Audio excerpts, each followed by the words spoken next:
que entenderam, é ordem, é ajustar a estrutura, porque o que nós precisamos é da essência. Tinha muita gente só existindo e não estavam vivendo.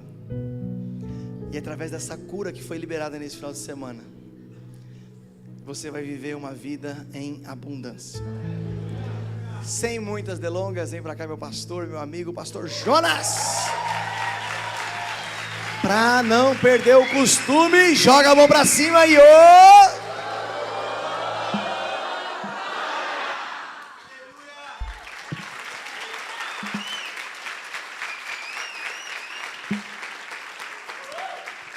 Pode se assentar. Vocês são diferenciados, viu? Povo doido por Jesus. Quem estava no Seja Livre?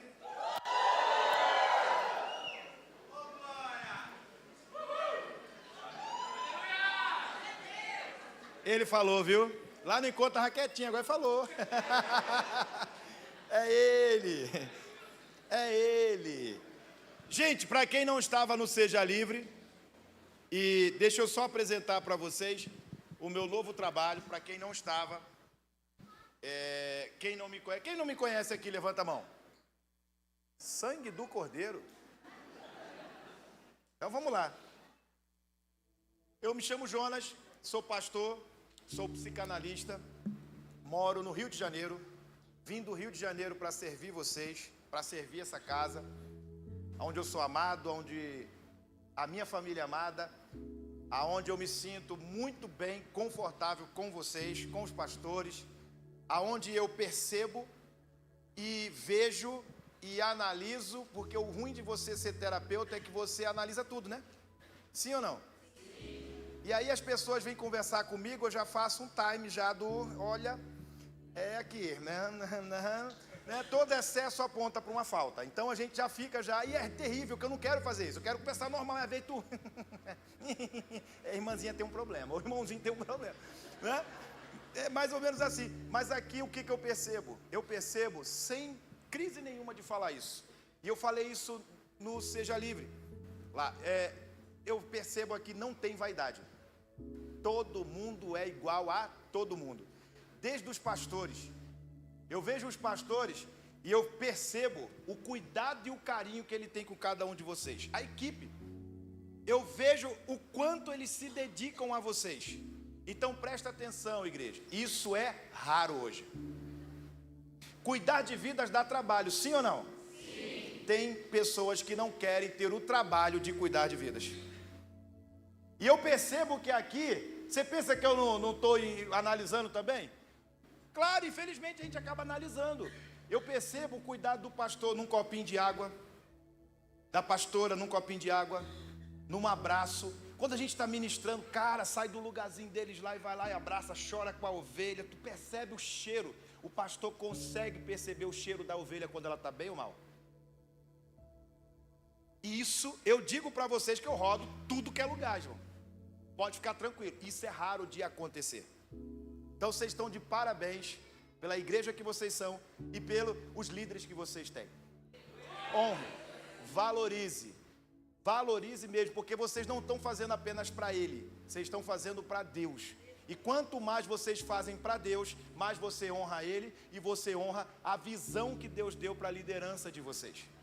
Então fico muito confortável em falar isso e eu me sinto em casa, igual os pastores falaram. Você está em casa?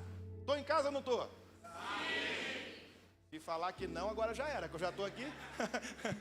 Só que aí nós lançamos esse livro, Recomeço através da devoção. O Recomeço da Devoção. Esse livro é para você que precisa equilibrar a sua vida espiritual, que precisa ter uma rotina de vida espiritual. Por quê? Você percebeu que tem coisas novas vindo aí. O primeiro culto já descobriu o que é. Tem pessoas aqui que não sabem, então não vou estragar a surpresa. Mas tem coisas novas vindo aí. Coisas novas vindo, a gente precisa, para toda reforma na vida de uma pessoa, a gente precisa, um exemplo, se você quer reformar esse prédio aqui, ou se os pastores querem fazer mais um prédio em cima desse aqui, o que tem que mexer? Aonde se mexe? Na estrutura, correto? Então, cada discipulado que você vem, cada seminário que você participa, cada Seja Livre, cada casa de paz, cada culto, é uma construção do seu alicerce para suportar o peso da glória de tanta gente que vai vir para você cuidar.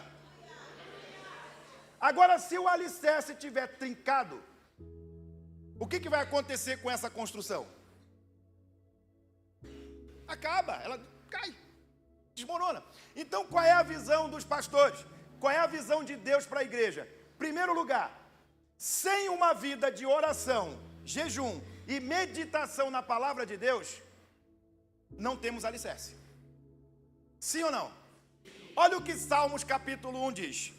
Bem-aventurado o homem que não anda segundo o conselho dos, nem se assenta na roda dos, antes tem o seu prazer na lei do... Epa, já começou a complicar. Antes tem o seu prazer na lei do Senhor, e na sua lei medita de dia e...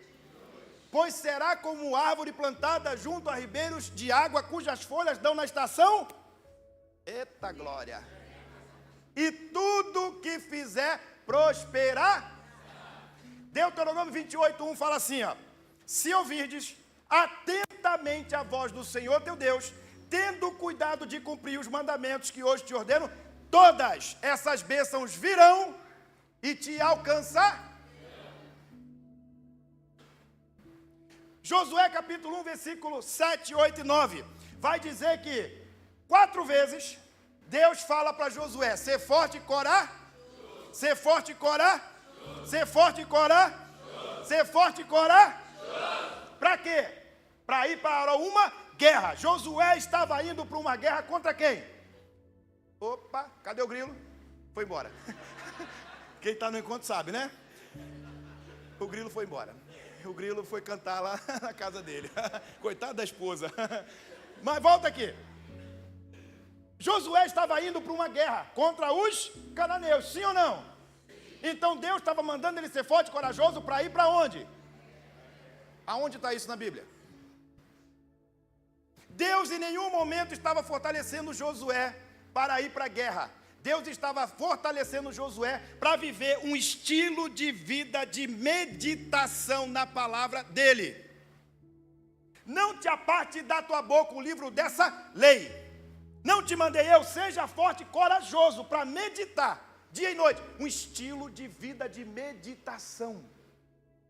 Se o inimigo ocupou um espaço, é porque Deus saiu. Então o meu foco não é a presença do inimigo. O meu foco é a ausência de Deus.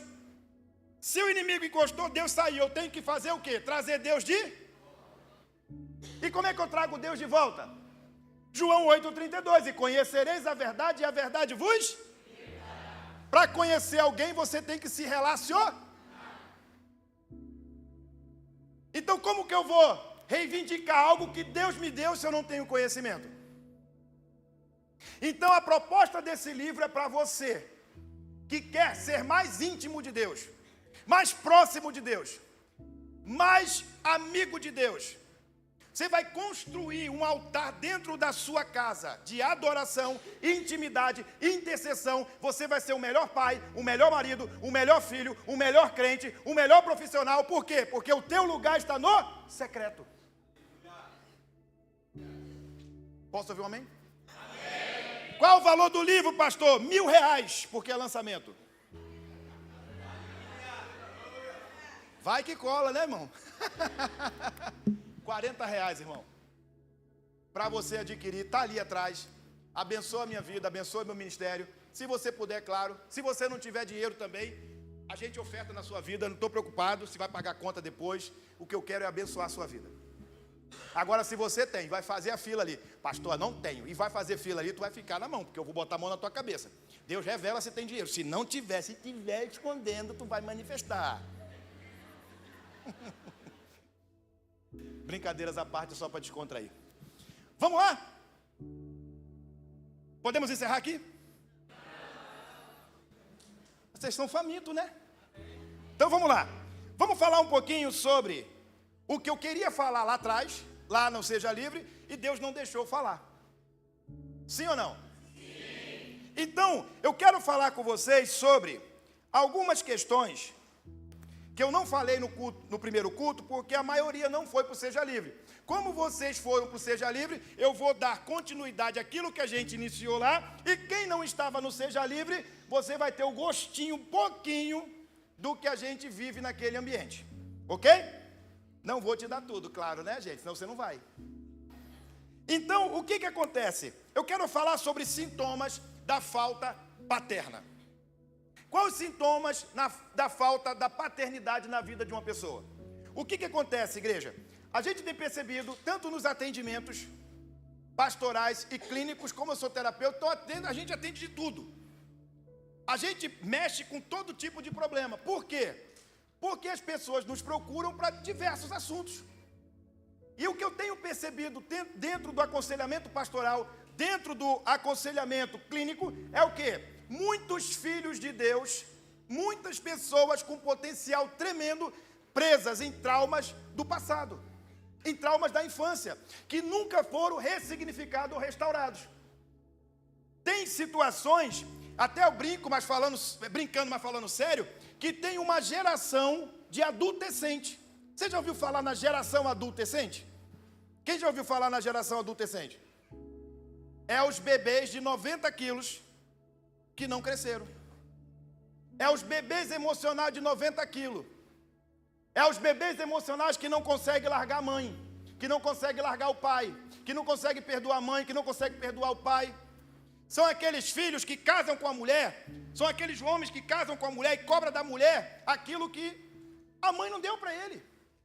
É a mulher que sai da sua casa para encontrar o amor da vida dela e encontra um homem com as mesmas características de quem? Do pai. Eu falei no primeiro culto, vou dar uma pinceladinha rápida por causa do tempo. Vamos pensar aqui. Olha, isso aqui, aquela marca ali do avivamento, se você puder repetir, repete para mim assim, ó, evento. O A aqui, você vai falar o seguinte, pensamento. Dentro do pensamento, repete para mim, imagens, frases, interpretações. É um ciclo, tá? Então a gente vai descer. Dentro do evento, pensamento, vai se tornar o que agora? Um novo ciclo, sentimento. Vamos, sentimento. Depois do sentimento, vai haver uma reação. Eu tenho a tendência de reagir através de um comportamento. Então vamos lá. O que é isso? Todas as vezes que um evento acontece na sua vida, a sua mente vai processar o quê? Imagens, frases, interpretações de forma automática.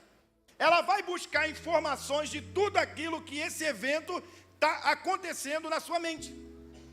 Então, exemplo, que eu falei mais cedo. Se você sofreu um caso de rejeição, todas as vezes que você se deparar com uma cena que você perceba que alguém está te rejeitando, o que a sua mente vai fazer? Vai processar imagens, frases, interpretações desse evento. E aí vai gerar automaticamente o quê? Um sentimento. Você vai se sentir da mesma forma que a sua mente interpretou esse evento lá atrás. Se algum dia o seu pai, sua mãe, sua professora, seu parente, seus amigos, ou de repente na igreja você se sentiu rejeitado, todas as vezes que o gatilho da rejeição bater, a sua mente vai interpretar esse gatilho. Todo problema tem uma gênese. Você pode repetir? 90% da demanda que você está vivendo não é causa de problema. Você pode repetir?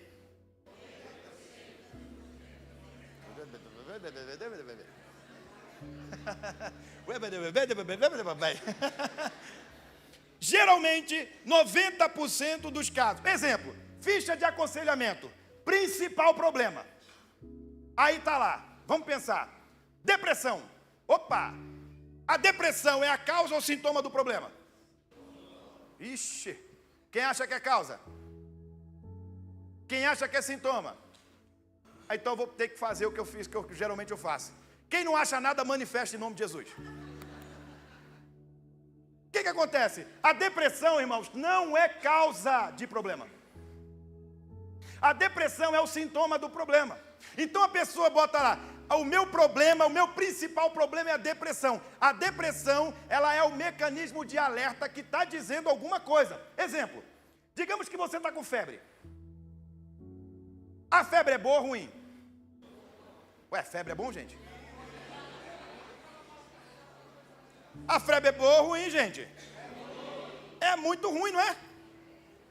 Mas tem boa, tem ruim, tá? Tem uns que estão Teletubbies. Vamos lá, a febre é boa ou ruim? Muito ruim, sim ou não? Ficar com febre é bom? Tu tá que tá hoje, hein? Então vamos lá. A febre é muito ruim, certo? Mas quando você entende a mensagem da febre, o que ela está te dizendo, o que ela está te pontuando, o que ela está afirmando para você, ela se torna o quê? Uma bênção. A febre é o mecanismo de alerta que diz para mim e para você que o nosso corpo precisa de reparo. Aí, geralmente, o que a gente faz com o mecanismo de alerta? A febre, toma uma dipirona. A gente tem a tendência de silenciar o mecanismo de alerta. E aí toma uma dipirona, meia hora está tranquilão. Passou o efeito da dipirona, volta a febre. E vira um ciclo. O que teu corpo está falando? Para. Resolve. Resolve. Resolve. Se eu e você não resolver, essa febre pode aprofundar para coisas piores? Sim ou não? Sim. Então, quando essa febre aparece, você vai no médico, ele faz o quê? Uma bateria de exame e descobre que a febre, o alarme, o sintoma está ali, porque você está com a garganta inflamada. Adianta tomar dipirona? O que o médico vai passar? O quê? O antibiótico. Tomou o antibiótico, o que vai acontecer com a febre? Vai embora. Então, pensando dessa forma, a febre é tão ruim, mas tão ruim, mas tão ruim, que por ela ser tão ruim, ela é tão boa. Porque ela nos avisa aonde eu e você precisa parar para restaurar a nossa saúde. Isso é no físico e no espiritual. Quais são os mecanismos de alerta que você está tentando silenciar? Na vida emocional, na vida sentimental, na vida conjugal, na sua paternidade, na sua maternidade? Quais são os sinais, os sintomas que eu e você está ocultando, escondendo, camuflando, mentindo para nós mesmos, nos auto-sabotando? Então, quando você se sabota, aconteceu o evento, vai gerar pensamento, imagem, frases, interpretações de forma automática, e a tendência é gerar um sentimento. Eu e você vai nos sentirmos da mesma forma que a nossa mente vem interpretando o evento. Um exemplo, você de repente sofreu um trauma. Qual foi o trauma que eu sofri na minha infância? Por 3 vezes eu fugi de casa com medo do meu pai. 3 vezes eu saí de casa com medo do meu pai. Por que eu saí de casa com medo do meu pai? Porque eu era espancado, eu apanhava muito. Quando você tiver um tempinho, dá uma olhadinha na minha careca, tem umas marcas. Essas marcas são lata de óleo que o meu avô, do 0 aos 7 anos, que eu não conheci os meus pais do 0 aos 7 anos. Eu fui criado com meu avô. O meu avô era aqueles nordestino, bravo. Então ele não tinha televisão, não tinha comida direito, não tinha brinquedo. Minha avó extremamente religiosa. Mas pensa numa velhinha religiosa. Mãe do meu pai. O que acontecia? Não podia ter televisão, que se tem televisão vai para o inferno. Nisso eu gostava de soltar pipa e jogar bola. Criança quer fazer o que se não tem nada? Soltar pipa, jogar bola. Quando eu chegava em casa, meu avô pegava a lata de óleo, e eu lembro até a marca, não estou fazendo propaganda, é um trauma que eu estou expondo para vocês. Soia. Os mais antigos sabem que desgrama é essa. Eu vou comprar uma lata de óleo soia, eu já lembro do trauma. Minha mente vai lá no passado e olha, soia. Dá uma olhadinha nas marquinhas. Lata de óleo cheia que meu avô tacava, o sangue escorria.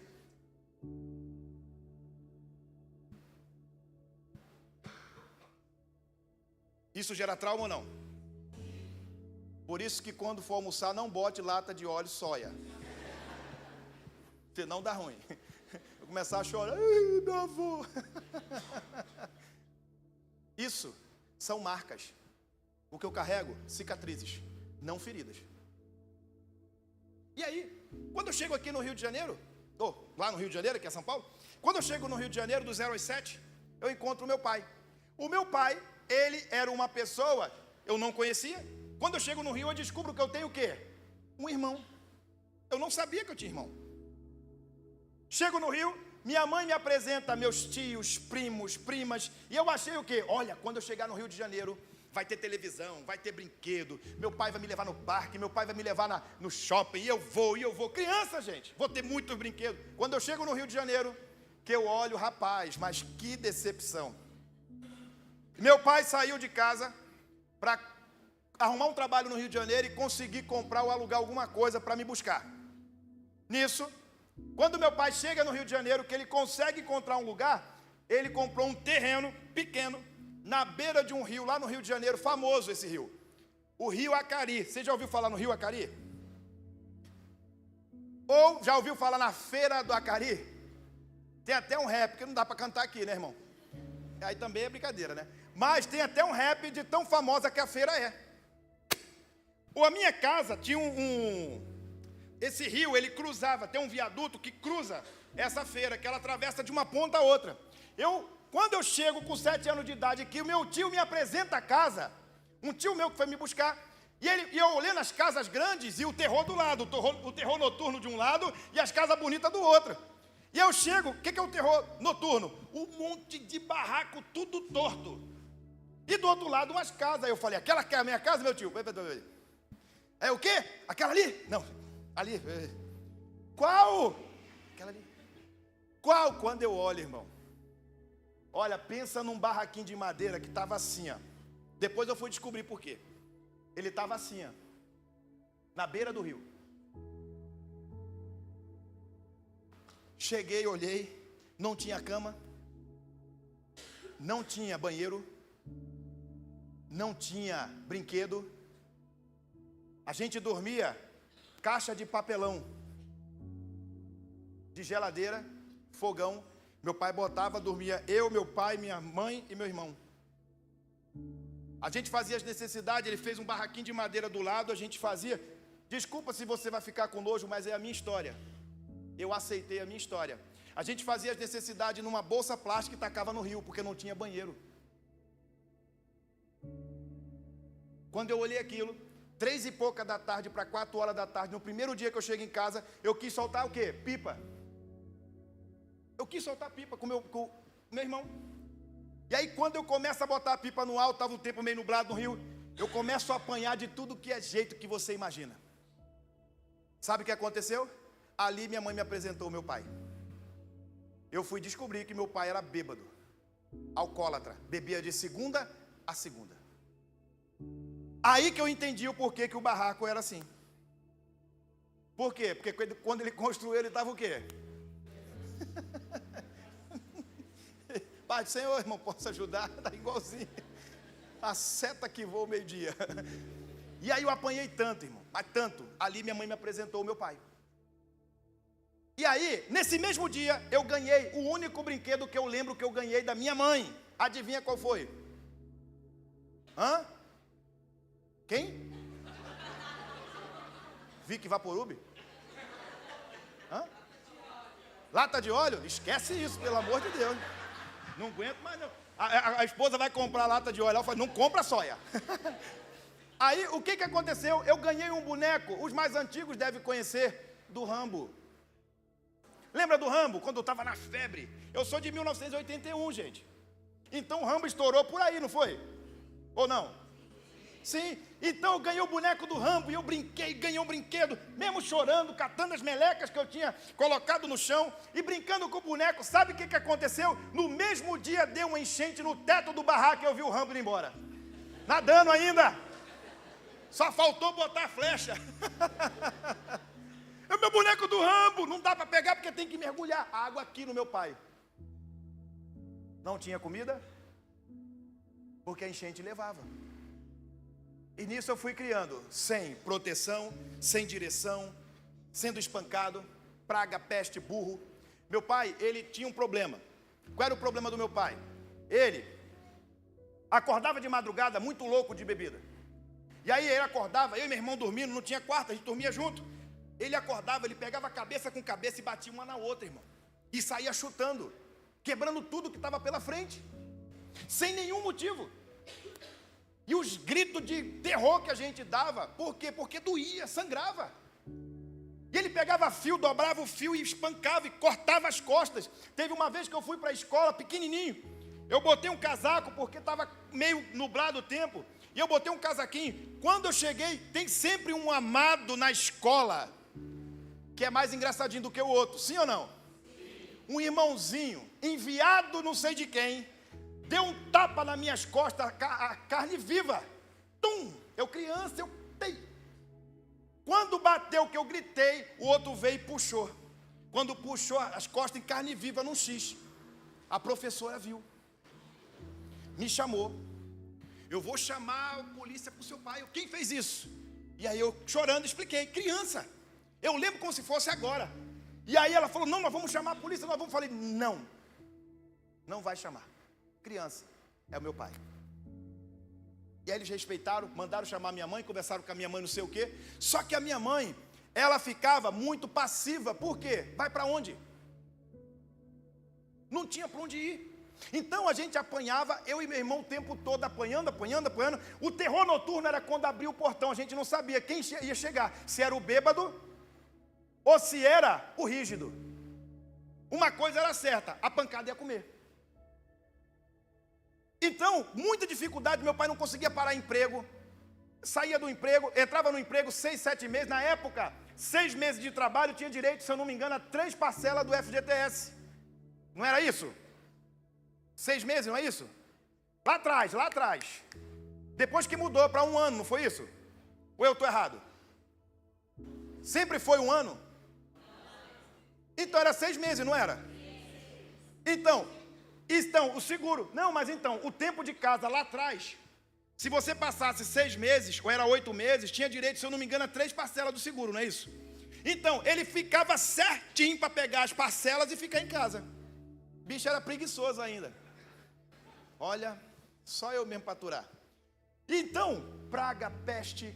Eu lembro que eu fui namorar uma moça. Isso me marcou muito. Pensa numa moça bonita.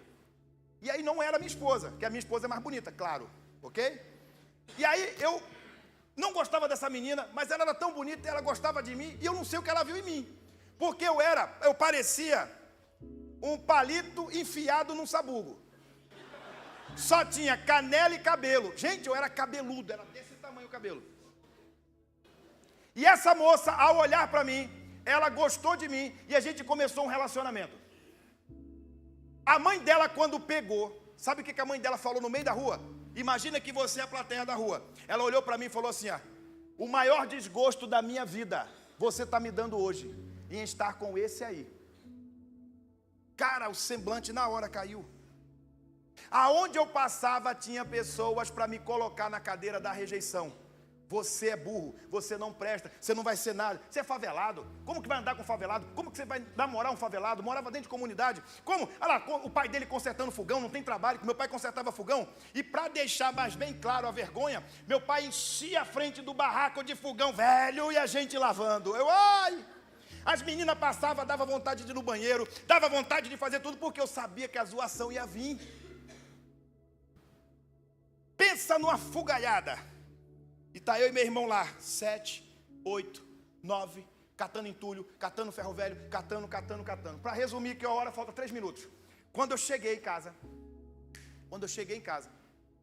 que eu comecei a perceber o comportamento do meu pai, entender o que estava acontecendo, entender os meus traumas, eu fiz uma aliança com meu irmão. Falei, mano, presta atenção. A gente está apanhando muito, minha mãe está sofrendo muito. Vamos fazer uma aliança? Vamos. O primeiro que começar a trabalhar, nós vamos fazer o seguinte. Nós vamos tirar minha mãe daqui. Nós vamos arrancar minha mãe daqui. Deixa meu pai, ele quer viver assim? Nós vamos tirar ele daqui. Não, beleza, vamos fazer. O que aconteceu? Apareceu um emprego, uma empresa. A Casas Bahia, o depósito central da Casas Bahia, do lado da rua onde eu morava. E o pagamento de um ajudante de caminhão lá era muito dinheiro, porque ele pegava 5 da manhã e não tinha hora para largar, e a Casas Bahia pagava até o centavo de hora extra. Então meu irmão recebia muito bem como ajudante. Segunda tinha uma folga na semana, e às vezes a empresa queria comprar folga, então meu irmão caía para dentro. Então o salário dele era desse tamanho. O que aconteceu com meu irmão? Esqueceu da promessa. Eu lembro que com 9 anos de idade, eu catava ferro, catava entulho, vendia amendoim, estudava de manhã, passava na papelaria, aprendi a fazer amendoim. Com 9 anos de manhã eu passava para o bairro da Roleta e para um outro bairro vender amendoim com 9 anos de idade. 3 vezes eu fugi de casa com medo de apanhar do meu pai. Por que eu fugi? Porque quando eu voltei apanhou em dobro. Fugi 3 vezes. A primeira eu fugi com medo de apanhar. Quando eu volto, ele, não, pode voltar para casa que eu não vou te bater. Dormi na rua, embaixo de carro, passei necessidade. O que aconteceu? Não vai bater? Não. Quando eu cheguei em casa, tomei dupla honra. Apanhei 2 vezes. E aí, minha mãe sofrendo, meu irmão vivendo a vida dele, minha mãe sofrendo, meu irmão vivendo a vida dele. Quando eu comecei a namorar com a Patrícia, qual foi o meu emprego? Meu primeiro emprego, meu pai falava assim, quando você crescer, você vai ser ajudante de caminhão igual a mim. Você vai viver a mesma vida que eu estou vivendo. E adivinha qual foi o meu primeiro emprego? Qual foi o meu primeiro emprego? Com muita honra. Eu fui ajudante de caminhão, ganhando R$250 na época, de ajudante de caminhão, numa empresa, Chamef Transporte. Por aqui ela tem. Aqui em São Paulo ela tem. E aí eu comecei meu primeiro emprego de ajudante. Ele, lá, ajudante igual a mim. Lá, ajudante igual a mim. E não sei o quê. E me zoando. Eu falei, sou ajudante com muito orgulho. E eu vou dar o meu melhor dentro dessa empresa e eu vou crescer. Eu passava no centro do Rio de Janeiro, carregando as caixas. E eu chorava. E eu falava assim, Deus, eu quero ser alguém que ganhe mais dinheiro, porque eu quero casar, eu quero ser feliz, eu quero ter tudo que eu nunca tive. E aí eu vinha trabalhando, dando o meu melhor, me destacando na empresa, sendo um dos ajudantes de destaque da empresa, e todo mês, elogio. Deu 6 meses, sabe o que aconteceu? Eu saí da descarga da empresa, descarregando 30 carretas por dia. Saí da descarga, fui para conferente, opa, melhorou o salário. Já tem uma profissão, sim ou não? Aí eu passava na empresa e olhava uma sala, eu falei, eu me vejo ali dentro. Eu me vejo ali dentro. Deu 1 ano e 6 meses. Aonde eu estava? No escritório sentadinho. Olá, tudo bem? Como vai? Olá, tudo bem? Como é? Olá, tudo bem? Detalhe, dentro da sala, rejeição. Eu nunca tive computador. E a empresa precisava de mim para digitar rápido, para resolver problema rápido. Então, as pessoas que iam me treinar, eu ficava assim,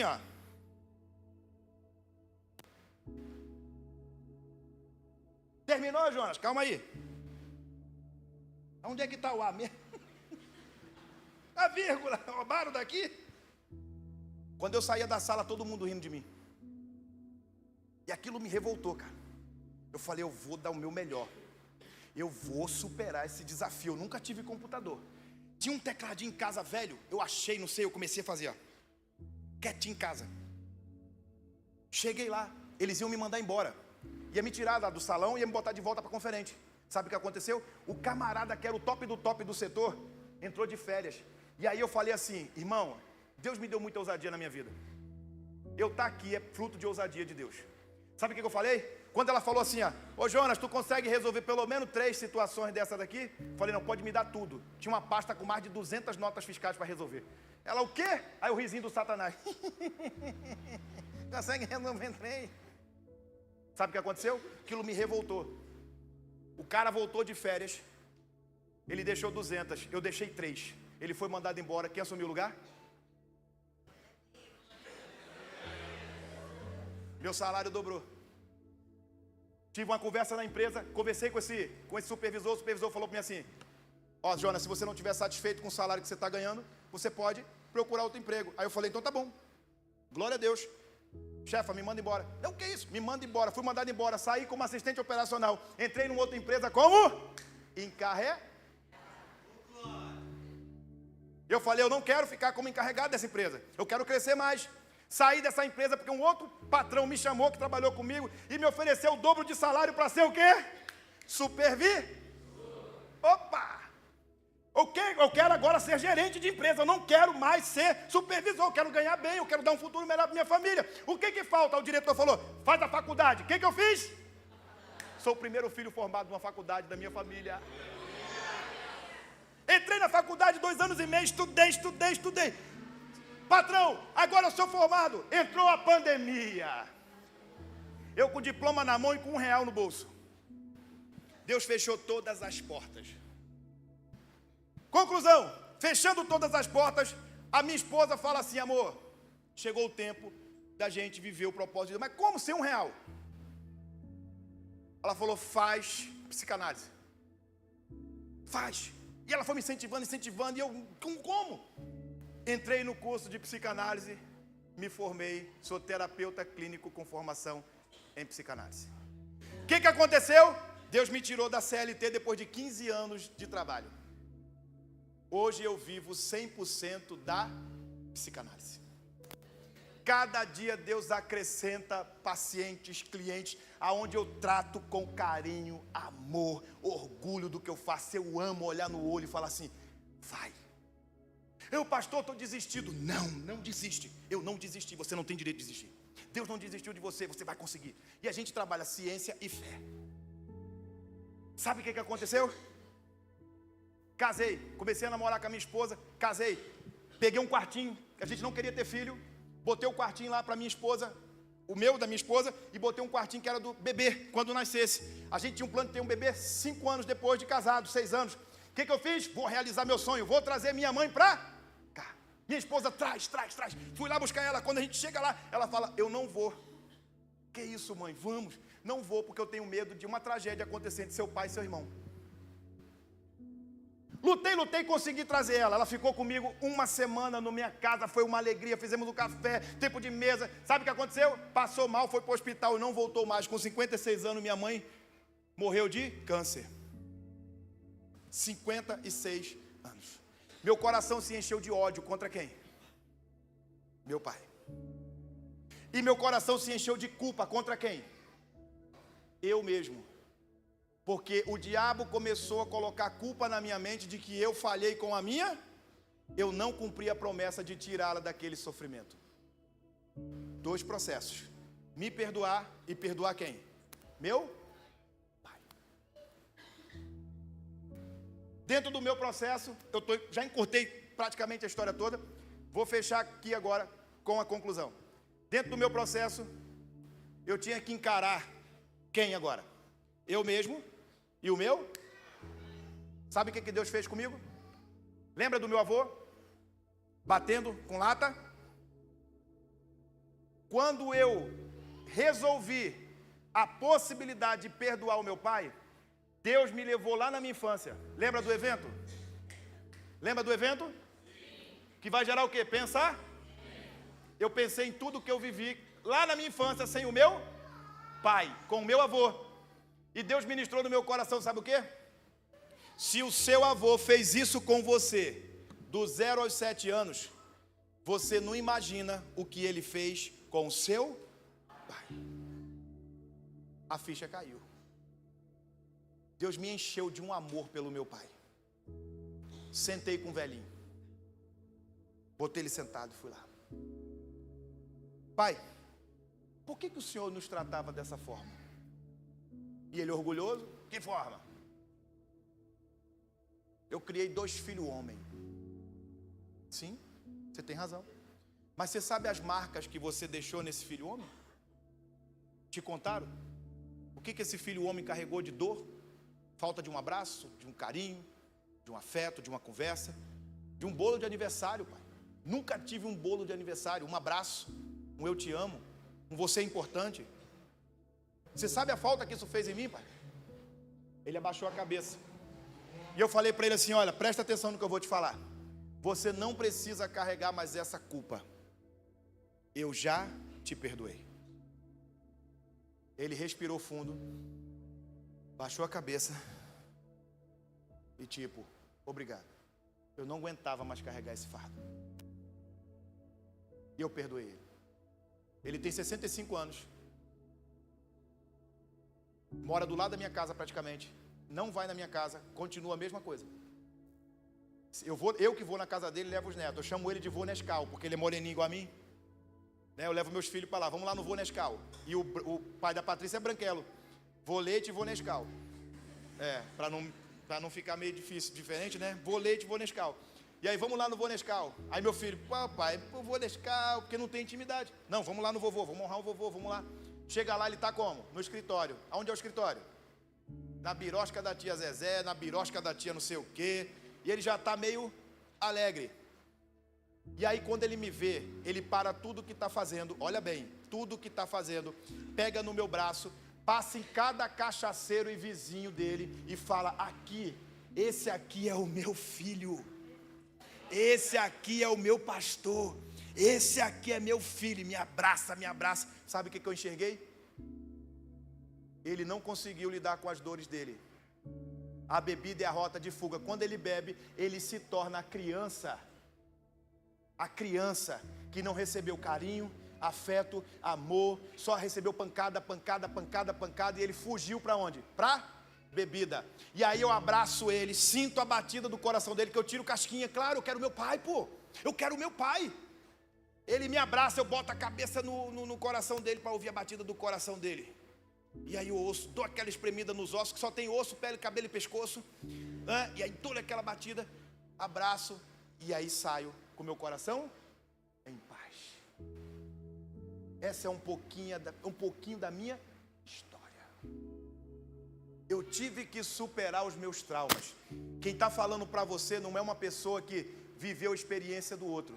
Talvez aqui tenha várias pessoas que sofreram isso ou pior. Carregam marcas, carregam feridas. E hoje eu quero te convidar a vir aqui à frente, porque nós queremos orar por você, para transformar essa ferida em cicatriz. Se eu não tivesse me curado, irmão, eu não estaria aqui para ajudar você. Eu não estaria no Seja Livre. Eu quero você para vir aqui. Eu sou o primeiro que já estou. Quem precisa vir aqui e enfrentar suas dores? Perdoar esse pai, perdoar essa mãe. Sabe o que aconteceu comigo? Eu parei de julgar o meu pai depois que eu encontrei a história dele. Eu parei de julgar o meu pai depois que eu conheci a criança. Então não julgue o adulto que ele foi, sem conhecer a criança, que um dia foi abandonada, que um dia foi rejeitada, que um dia foi espancada. E aquele que não perdoa, sabe o que acontece, irmão? Repete. Repete. Aquele que não perdoa, repete aquilo que repudiava. Teve uma vez que o meu filho, com 5 anos de idade, hoje ele tem 9, ele me confrontou o meu caráter. Eu falei uma frase que eu disse para o meu pai que eu nunca falaria. Eu falei para o meu filho assim, Breno, no dia que eu der uma de Jonas Vasco de Oliveira, que o nome do meu pai é Jonas Vasco de Oliveira, você vai aprender a respeitar mais seu pai. Eu estou falando com uma criança. Sabe o que meu filho olhou para mim e falou, olhando nos meus olhos? Pai, você não é o meu avô. Eu vi Deus falando comigo ali, irmão. Você não precisa repetir o seu pai, pai.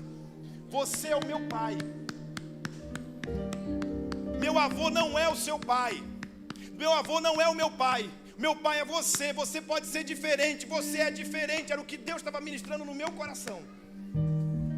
Não precisa ser o meu avô, pai. Seja o meu pai, por favor. Nunca mais eu falei aquilo. Quem não perdoa, repete. Minha esposa pulou uma fogueira comigo. Nos primeiros anos de casamento eu era muito seco, grosso, porque eu aprendi a ver minha mãe se relacionando com meu pai e meu pai sendo grosso. Meu pai nunca abraçou, nunca deu carinho. E no início do namoro, Patrícia é muito, muito carinhosa. E quando ela vinha com excesso de carinho, eu tinha meio que, sei lá, dava uns estremelique. Porque eu nunca recebi aquilo, era novo para mim. Mas meu irmão, um dia eu passei por isso aqui, ó. Olha aqui os corajosos e corajosas carregando marcas, mas estão aqui na frente. Estão aqui na frente igual a eu. Eu vim aqui na frente para perdoar o meu pai. Eu vim me reconciliar com a história, com meu pai. Eu me perdoei, meu irmão, eu me perdoei. Você pode se perdoar, porque eu carregava a culpa. Minha mãe morreu e agora eu não tenho mais como dar uma flor para ela. Todo dia das mães, 9 anos de idade, eu pendia ferro, catava entulho, ia na feira do Acari, comprava uma florzinha de R$1 e dava para ela. Eu era o único filho que honrava a mãe, mesmo sabendo que eu estava machucado, ferido, arrebentado. Não espere sua mãe partir para você honrar. Não espere seu pai partir para você honrar. Pastor, mas ele me feriu. Sim, por trás dessa ferida tem uma criança. Pare de julgar os seus pais, por favor. Quem está falando para você não é história de A, B e C. Eu vivi isso. Transforme sua maior dor no seu maior ministério hoje. Deus está te chamando para curar o seu coração. Eu sei que tem mais pessoas para vir aqui. Não fique sentado aí chorando. Venha para cá, venha enfrentar suas dores e crises. Pastor, mas eu não perdoo. Você vindo aqui, liberando o perdão, você já sabe que está no caminho, no processo. Um dia, eu quis só colocar a minha cabeça no ombro do meu pai, no peito do meu pai, e ouvir as batidas do coração dele. Você pode sair daqui hoje num processo de cicatrização da ferida, ou você pode continuar com a estrutura de orgulho, ferido, porque não tem a ver com seu pai, tem a ver com a sua cura. Você pode continuar cobrando a dívida do seu pai. O que é o perdão? Perdoar é você não cobrar a dívida do teu ofensor. Jesus não nos cobrou a nossa dívida que eu e você devia. Jesus nos perdoou. E o que está faltando para você parar de cobrar a dívida dos teus ofensores, irmão? Solta isso, libera isso. Vocês que estão aqui na frente, solta os sentimentos que estão represados. Solta, fala tudo aquilo que está aqui dentro. Solta tudo, não segura. Solta isso, solta. Aonde está doendo? Fala aonde está doendo. Fala aonde está doendo. Vem aqui para mim te dar um abraço. Fala aonde está doendo. O que eu queria com meu pai era isso aqui, ó. Ouve a batida do meu coração. Ouve a batida do meu coração. Seja curado. Eu queria só isso aqui, ó. Pode chorar, meu filho. Pode chorar, meu filho. O pai está aqui. Eu sei que não tem sido fácil, mas o pai está aqui. O pai te ama, cara. Me perdoa quando eu não te entendi, te abracei, quando eu te amaldiçoei, quando eu te feri. Me perdoa por não ter sido o pai que você merecia que eu fosse. Me perdoa, filho, me perdoa. Me perdoa por deixar tantas marcas difíceis, tantas feridas abertas em você. Me perdoa por você ver eu agredindo a sua mãe, traindo a sua mãe, batendo na sua mãe, espancando você. Me perdoa por ter abandonado você e montado uma outra família. Me perdoa. Porque quando minha mãe morreu, 1 ano depois, meu pai colocou uma mulher naquela casa e começou a tratar essa mulher melhor do que a minha mãe. E eu tive que engolir a seco aquilo.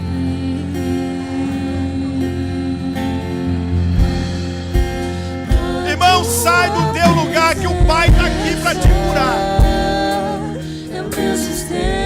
Sai desse cativeiro. Permita Deus cortar essas algemas, essas correntes.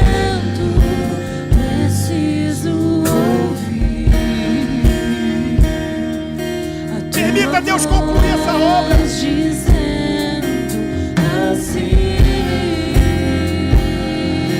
Esse é o seu momento. Esse é o seu momento que Deus reservou para você. Talvez você veio para o culto, para mais um culto, mas Deus queria falar com você que Ele é o seu Pai.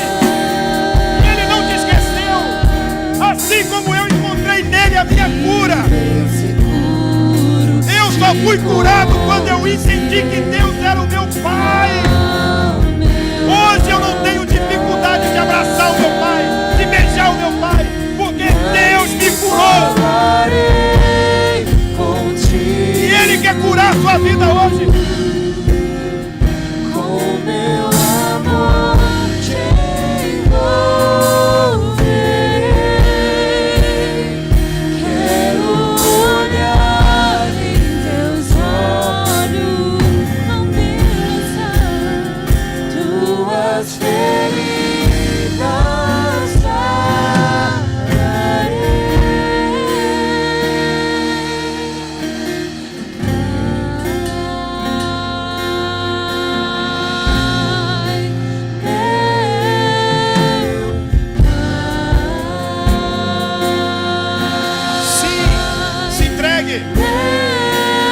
Você que está aí atrás, feche os teus olhos.